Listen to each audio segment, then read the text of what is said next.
এও কিন্তু সত্যি ঘটনা। আমার জ্যাঠামণির মুখ থেকে শুনেছিলাম। তিনি ঠিক যেভাবে গল্পটা আমাকে বলেছিলেন, আমিও সেইভাবেই তোমাদেরকে বলছি। আজ থেকে প্রায় 50 বছর আগের কথা। আমার বয়স তখন 20 কিংবা 22।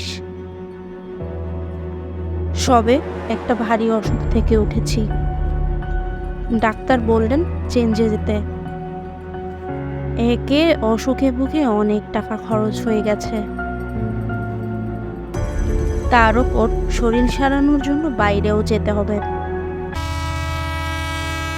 ভোরবেলা ট্রেন থেকে নেমে এক চায়ের দোকানে খোঁজ নিয়ে বিলাসী টাউনের একটা বাড়ির সন্ধান পেলাম। বাঙালি বাড়ি। পাওয়া মাত্রই টাঙ্গা ভাড়া করে এসে হাজির হলাম সেই বাড়িতে।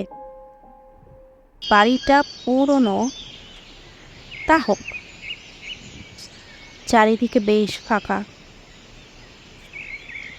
টাঙ্গাওয়ালা বাড়ির কাছে টাঙ্গা থামিয়ে বলল, আপনি এখানে প্রথম এসেছেন নাকি বাবু? হ্যাঁ। এরকম জায়গায় আপনি থাকতে পারবেন? এ খুব খারাপ জায়গা কিন্তু। বিলাসী টাউন নামে টাউন হলেও তখন একেবারে ফাঁকা এবং বুনো জায়গা ছিল। দিনের বেলাতেও গা ছমছম করত। বললাম, খুব পারবো। তাছাড়া বাইরে বেরোলে তো অত ভয় করে চলে? টাঙ্গাওয়ালা বলল, আমার সন্ধানে একটা ভালো ঘর ছিল একেবারে মন্দিরের পাশে। যাবেন নাকি বাবু ওখানে? আমি মালপত্র নামাতে নামাতে বললাম, না থাক, এখানটা বেশ নির্জন। আমার পক্ষে এই জায়গাটাই ভালো। বলে টাঙ্গাওয়ালাকে বিদায় করে দিলাম। মনে মনে ভাবলাম, কি জানি টাঙ্গাওয়ালার কথা শুনে আর কোথাও গিয়ে যদি কোনো গুন্ডা পান্ডার হাতে পড়ি। মালপত্তর বাড়ির রোয়াকে রেখে দরজায় কড়া নাড়তেই একজন বয়স্ক ভদ্রলোক বেরিয়ে এলেন। কাকে চাই? আপনার এখানে কোনো ঘর খালি আছে? 1 মাস থাকবো। ভদ্রলোক আমাকে আপাদমস্তক একবার দেখে নিয়ে বললেন, পুরো বাড়িটাই তো খালি আছে, আমি ওপরে থাকি, আপনি নিচে থাকবেন। 1 মাসের জন্য কিন্তু 10 টাকা ভাড়া দিতে হবে। পারবেন তো? বাইরে পায়খানা, চারিদিকে গাছপালা, বন, মাঝখানে 2-1টা বাড়ি, দূরে পাহাড়ের রেখা। যাই হোক, ভদ্রলোক টাকা 10টি অগ্রিম নিয়ে ঘর পরিষ্কার করে একটি ক্যাম্প খাট পেতে রেখে গেলেন। আমি তাতেই বিছানা পেতে ফেললাম। তারপর ঘরে তালা দিয়ে দোকান বাজার করে আনলাম। সঙ্গে স্টোভ ছিল। রান্না করে খেয়ে দিয়ে দুপুরটা ঘুমিয়ে কাটালাম। বিকালে মন্দিরে ঘুরে কিছুটা ভালো ঘি, পেড়া ও চমচমে ঘরে ফিরে এলাম। তখন সন্ধে হয়েছে। কার্তিকের শেষ, অল্প অল্প শীতও পড়ছে তখন। ঘরে এসে তালা খুলেই অবাক হয়ে গেলাম। দেখলাম ঘরের ভেতরে হারিকেনটা কে যেন জেলে রেখে গেছে। পেরেকে দড়ি বেঁধে তাইতে আমার জামা কাপড় সব গুছিয়ে রেখেছে। আমি তো ভেবেই পেলাম না এরকম কি করে হলো।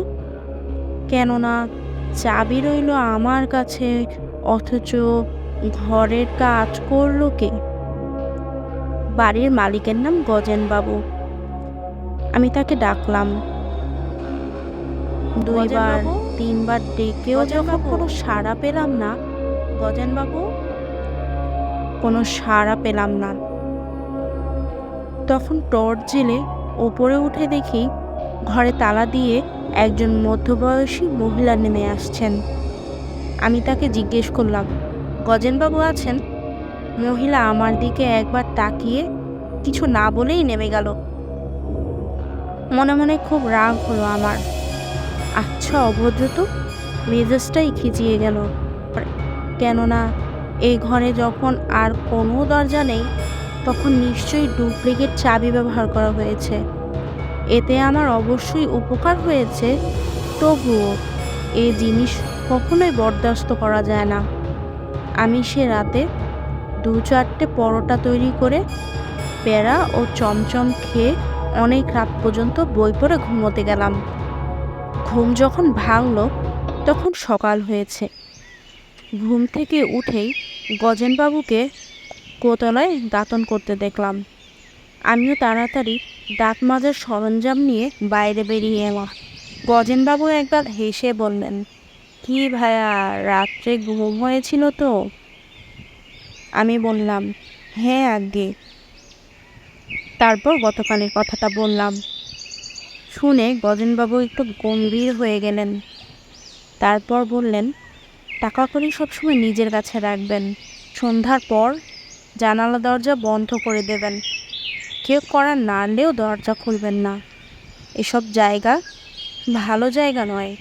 তাছাড়া রাত্রে আমি এখানে থাকি না, ওধারে আমার একটা বাড়ি আছে, ওইখানে থাকি। তা না হয় হলো, কিন্তু আমার ঘরের আলোটি জ্বাললো কে? আপনার স্ত্রী? আমার স্ত্রী তো অনেক দিন হয়েছে গত হয়েছেন। তাহলে ওই মহিলাটিকে? গজেনবাবু হেসে বললেন, আপনি ভুল দেখেছেন, এখানে কোনো মহিলা থাকে না। এমন সময় হঠাৎ একটা ছাগলকে হ্যাট হ্যাট করে তাড়া দিতে দিতে আমার প্রশ্নটা সম্পূর্ণ এড়িয়ে গেলেন গজেনবাবু।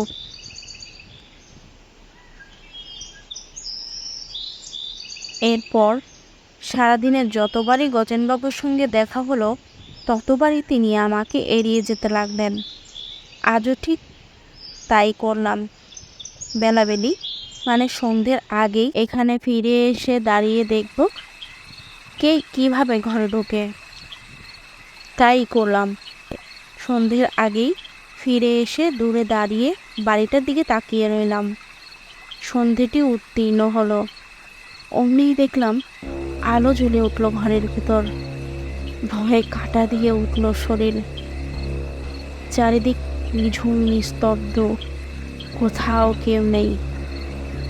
আমি টর্চের আলোয় প্রত্যেক ঘরে যেতে গিয়ে তালা খুলেই যা দেখলাম তাতেই আমার সারা শরীর রোমাঞ্চিত হয়ে উঠল। দেখলাম আমার এটো বাসনপত্র কে যেন মেজে ঝকঝকে করে রেখেছে। এলোমেলো বিছানা পরিপাটি করে মায়ে আমার রাতের খাবারটি পর্যন্ত তৈরি করে রেখেছে। বুকের রক্ত হিম হয়ে এলো। এ কোথায় এসেছি আমি? কাউকে যে ডাকবো, ভয়ে গলা দিয়ে স্বর বেরোচ্ছে না। গজেনবাবুও সন্ধ্যার পর থাকেন না। কেন থাকেন না এইবার বুঝতে পারলাম।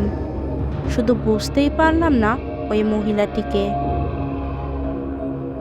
তবে কি?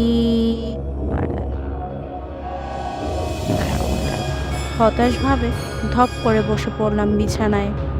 ঘড়ির দিকে তাকিয়ে দেখলাম সবে 6:30। চারিদিকে ঘন অন্ধকারে ঢাকা। এ রাতে কোথায় বা যাব? বসে বসে মন স্থির করেই ফেললাম, আজকের রাত্রিটা যেমন করেই হোক এখানে কাটিয়ে কাল সকাল হলেই পালাবো এখান থেকে। কিন্তু সারাটা রাত এখানে যে কি করে কাটাবো তাই ভেবে পেলাম না। অনেকক্ষণ বসে থেকে কোনো রকমে রাত 9টা পার করলাম। তারপর সঙ্গে আনা প্যারা চমচমগুলো খেয়ে নিলাম।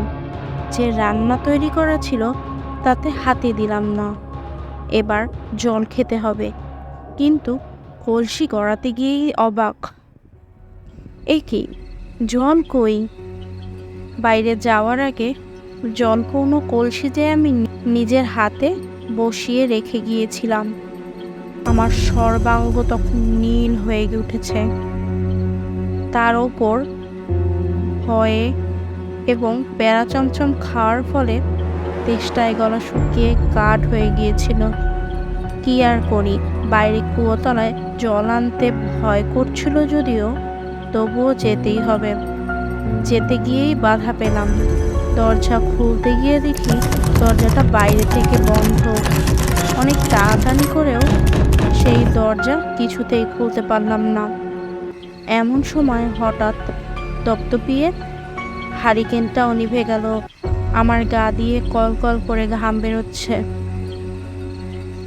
ভয়ে ভয়ে আমি জোরে কাঁপা কাঁপা কণ্ঠে বললাম, তুমি কে? দেখিয়ে আমাকে এভাবে ভয় দেখাচ্ছ? আমি তো তোমার কোনো ক্ষতি করিনি। তাছাড়া তুমি আমার অনেক কাজ এমনি করে দিচ্ছ। তবে আমার সঙ্গে এমন কেন করছো? আমায় তুমি রক্ষা করো। হঠাৎ বাইরে কুয়োতলায় টিপ টিপ করে একটা শব্দ হলো। নিশ্চয়ই কেউ জল তুলতে এসেছে। অনেকে এই কুয়ো থেকে দিনের বেলায় জল নিতে আসে দেখেছি, কিন্তু রাতে কেউ আসে কিনা তা জানি না।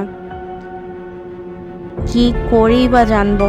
সবে তো একটা দিন হয়ে এসেছি। তাড়াতাড়ি জানলা খুলে কুয়োতলায় তাকাতেই দেখলাম কুয়োতলার পাড়ে একটা হারিকেন জ্বলছে। আর তারপরেই যা দেখলাম সে এক বীভৎস ব্যাপার। কুয়োতলার ভাঙা পায়খানার ধারে বড় একটা গাছের ডালে একটা মহিলা গলায় দড়ি দিয়ে ঝুলছেন। কি সেই ভয়ঙ্কর দৃশ্য!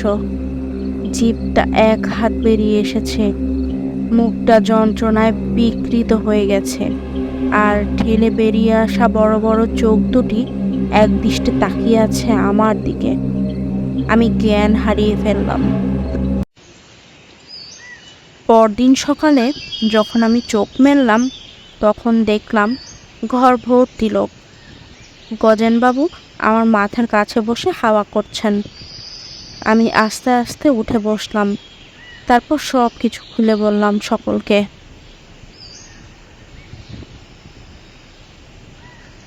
আমার বৃত্তান্ত শুনে প্রত্যেকেই বকাবকি করলেন গজেনবাবুকে। আমি তখনই মালপত্র গুছিয়ে স্টেশনে চলে এলাম। আবার থাকে ওখানে? লোকে শুনেছিলাম যে মহিলাকে আমি গলায় দড়ি দিয়ে ঝুলতে দেখেছি উনিই গজেনবাবুর স্ত্রী। তার বর্তমানে গজেনবাবু দ্বিতীয় বিবাহ করায় ভদ্রমহিলা ওই গাছের ডালে গলায় দড়ি দিয়ে আত্মহত্যা করেছিলেন।